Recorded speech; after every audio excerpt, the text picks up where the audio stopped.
welcome to another episode of Cop Talk 1892. Sorry for the delay in some of the podcasts. I know it's been about a week now. Unfortunately, there's been a lot of stuff going on, obviously in my own personal life, but we're back here today anyway. Talking about what you guys have voted for on Twitter again, which again, thank you for all the support. I think we're up to over 600 followers now on Twitter, which is superb. Obviously, your retweets and your likes and your comments are all really valued, and I really appreciate if we can keep going with them, really. But I mean, there's a few things we're going to talk about today. Naby Keita is obviously the first one. He's the man on every Liverpool fan's lips at the moment, apart from Van Dijk. So we will talk a little bit around Keita. We're going to talk about some of the other signings that I've already said a few that I'd like to see, but I think now we're starting to get to the business end of the transfer window now. We've only about a month and a half until the season kicks off. And I'm going to touch on a little bit around Danny Ings, obviously a player that was bought for Liverpool through a tribunal. Obviously, we signed him when he was out of contract, and obviously now, after two anterior cruciate ligament injuries, he looks to be back fighting fit for the beginning of the season. So we'll sort of touch on where I think he stands and what Jurgen Klopp's plans are for him. So first of all, let's talk about Naby Keita then. So everybody knows the rumours at the moment. Liverpool are linked with it's rumoured to be around £70 million deal with Keita, with Leipzig certain they don't want to sell. Obviously, I've seen a few comments floating around on Twitter. I've seen some people say, why would he leave? He needs to be loyal. Well, looking at his club career, he's only really been at Leipzig. I think it was his second season, his first or second season after coming from Salzburg, which is obviously a team that's affiliated with Leipzig. Doesn't really owe the club that much anyway. And he was bought for £12 million, let's not forget that. And obviously, he does have AFCON as well, which I don't care what anybody said, should take off probably 5 or 10 million off a player's price tag, considering every 2 seasons you're going to miss him for a month. So, very interesting to see the figure that's been plotted around. Obviously, I've done a little bit of research on him, and I have to say, it did make me laugh. Never look at Wikipedia for your research. I only do it for a laugh now. I mean, style of play, listen to this. Keita is described as a dynamic box-to-box central midfielder. He's also able to distribute the ball with range and accuracy, score goals frequently, and has been compared to Kante and Deco. Well, I've never seen two players so different in all my life between Kante and Deco. I think the only similarity those two players have ever had is they've both played for Chelsea.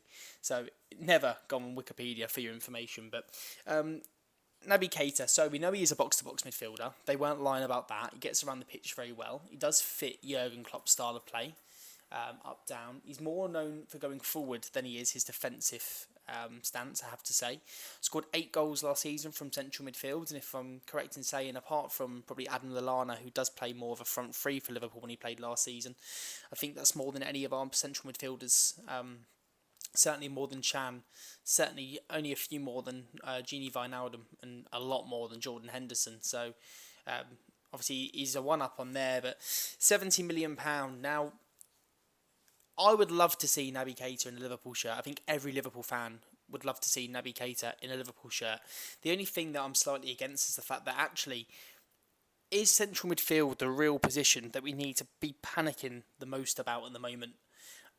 I think everybody knows we need a left back. We need a left back at this club.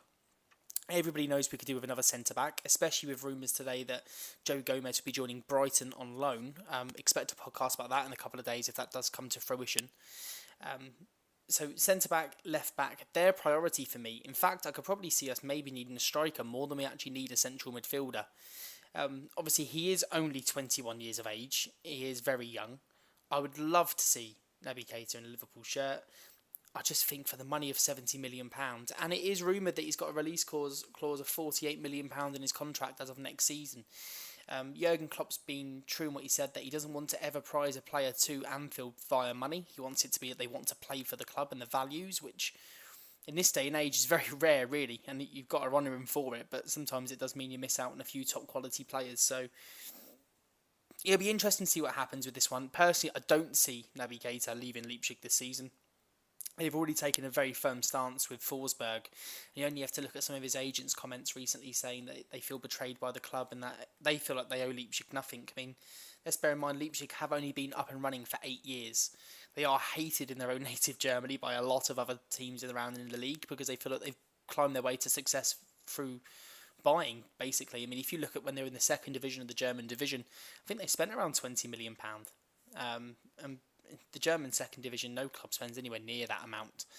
So very interesting. I can't see him moving. I'd love to see him move, but I just can't really see it happening. So in terms of some of the signings I want to see, I've sort of touched on that in the Keita bit really. We need that left back. I've said this in the previous podcast, I'm going to say it again, and I am starting to get slightly concerned by the fact there's been no rumours for any left backs coming in. The rumour I have seen is that Alberto Moreno could potentially be departing for 12 million, which we've rejected from Napoli, and that we're holding out for 15. Personally, I'd take the 12, but Liverpool obviously trying to take a firm stance and feeling that a lot of clubs have wanted, the Salah deal was proven that Roma wanted an extra 5 million. They drove Liverpool to pay it. So I think Liverpool are trying to do that a lot to other clubs. It's probably the most intense transfer window in terms of money I've probably ever seen as a Liverpool fan. I did obviously ask you guys which players I want to see sold, and a lot of you did vote for that. I want Sakho sold. I don't think Sakho needs to stay at Liverpool Football Club. I think a lot of Liverpool fans obviously want him to stay, but I still remember I was at Anfield actually in the Cop End when Benteke scored his second goal against Liverpool, and he chose to jump out of the seat and celebrate with him. Confuses me really, because I think on the same day Everton played West Ham, Enner Valencia obviously was on loan at Everton. He couldn't make the game because I think it was due to injury, and he didn't even go to the stadium. And I think that's the bright thing to do. Why put yourself in a scenario where you might have to make a decision on a wrong choice of your teammate? And I think Sakho made the wrong choice. I don't really want to play at the club that celebrates a goal against a team that actually could have damaged our top four credentials. Let's not forget that. So I'd like to see Sakho sold. So he obviously needs to be replaced. There's no need to talk about centre-backs. We all know I want Virgil van Dijk. Again, another deal I don't think is going to happen. But obviously, Stefan de Vrij, there's rumours. I wouldn't mind seeing us trying to buy Murillo. One of the ones that I'm really confused about is Manolas. There's rumours that he's off to Zenit St. Petersburg for 30 million euros. If you're Liverpool, surely you go in for Manolas at 30 million. Surely. But then again, Jurgen Klopp's got this type of players, and in Jurgen we trust. Another few players I want to see sold. It's tough. It really is a tough one for Liverpool because you're trying to add to the depth of the squads. That's something that we really lacked. Alberto Moreno, I've already said he has to go for me. So that's two. Markovic has to go. Markovic definitely has to go. The talk of Lucas Leiva. I love Lucas. I think he's given everything for this club, but I can't see him getting much game time next year, especially if we do buy a central midfielder. He's not one that I'd particularly like to see go, but you might have to. But I think that's pretty much it now. I think Liverpool can keep the rest of the players and move on from then. Touching on Danny Ings then. So Danny Ings, obviously, 2 ACL injuries. It's been a horrible, torrid time since he's joined Liverpool Football Club. He actually got off to a flying start. I remember the first couple of games he was kept on the bench and didn't really get a look in. And I think he made one of his first starts against Aston Villa up front with Daniel Sturridge. And he came close that day. And then he went on a fantastic run in which... Okay, we couldn't win games as Liverpool Football Club. I think we drew with Norwich 1-1, Everton 1-1, and Carlisle 1-1. But in all three of those games in a row, Danny Ings got the goal. And if I remember correctly, Norwich was a goal taken on his left foot, and Everton and Carlisle were 2 goals scored with his head. Let's not forget that he's right-footed. Plenty of potential. Jurgen Klopp's type of player, work rate, runs around, defends from the front, which is what he said he loves with Roberto Firmino. Danny Ings, I think, can offer that. Can finish. We've certainly seen him finish. He's got Premier League pedigree. He did have a full season in the Premier League. Let's not forget that. And obviously first few months of Liverpool. And I must admit, I'm absolutely devastated that he's missed so long. Because I remember him coming on against Tottenham last season. Again, I was live at the game. And he brought such optimism. He works so hard. And he's like a modern age Dirk Kuyt for me. In the sense of he'll work and he'll run his legs into the ground. And for myself, he's the type of player that I want to see him stay at Liverpool. I want to see him get his fair crack at the whip. Pre-season's coming up. I've bought my tickets for Tranmere away and Wigan away. Let me know if you're going. I could potentially get you on some of the podcasts. I'm going to do some live periscopes at the ground. I'd love to get you involved. But for me, Danny Ings, he deserves a fair chance at Liverpool. He needs to be given the opportunities. We've got a lot of fixtures coming up this year in, I can't even pronounce what the EFL Cup is anymore. I think it's the Carabao Cup.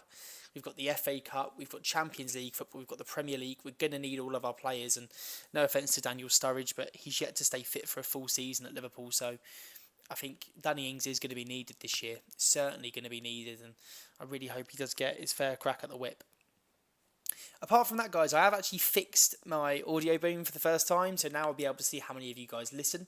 I'd love for you guys to retweet some of this out. Obviously, give me a few shout outs. I've had great support in recent weeks, and obviously, I'd love to get more and more people listening. I want to get some more and more views from yourselves. I mean, at the end of the day, football is a game of opinions, and I just want to know yours. And then obviously, you can take mine as you like, and we can put some spins on it. But apart from that, fantastic. Thanks for listening again. I really do hope I see some of you at Tranmere and Wigan.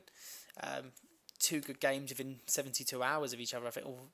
72 hours. I think they're in between them. So we're looking forward. Maybe Salah will be playing. If so, I'll see what I can do in terms of giving you a live match report straight after. But apart from that, thank you very much. Remember to @CopTalk1892, retweet, follow, let other people know. And apart from that, enjoy the rest of your day. There'll be a new podcast soon. Take care, guys. Bye.